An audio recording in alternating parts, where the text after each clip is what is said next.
ఏలూరు జిల్లా ఏలూరు నగరంలోని శాంతినగర్ లో ఉన్న మన చర్చిలో ఏలూరు ఎంపీ అభ్యర్థి వైఎస్ఆర్సీపీకి చెందిన కారుమూరి సునీల్ కుమార్ యాదవ్ ప్రత్యేక ప్రార్థన చేపట్టారు. మన church pastor Elisha, father Jyothirajulu Sunil Kumar Yadav ను ఆశీర్వదించి ప్రభువు నందు నమ్మకంతో ముందుకు సాగాలని, ఆ తర్వాత ఆయన చూసుకుంటాడని అంటూ ప్రత్యేక ప్రార్థన నిర్వహించారు. ఈ ప్రార్థనలో అనేక మంది వైఎస్ఆర్సీపీకి చెందిన కార్యకర్తలు, అభిమానులు, క్రిస్టియన్లు పాల్గొన్నారు.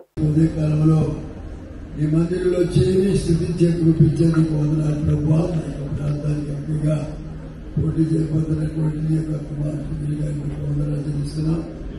దీవించండి, ఆశీర్వదించండి, కొరకు వాడుకునే లోపు ఆయన అనేక మందికి దీవునికరంగా నీకు భయంకరంగా పాపం వారి జీవితాన్ని తగిన పూర్తి దయచేయమని ప్రార్థన చేస్తున్నాం.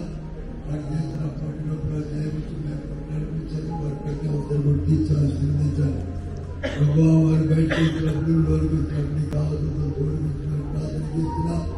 ఈ కార్యాలు ఘనంగా జరగడానికి దయచేయండి ప్రభు. నా ముఖ్యమంత్రి గారు అందరూ కూడా దీవించాల్సి వాడుకోండి. యేసు ప్రభు గారు అడుగుతున్నాము.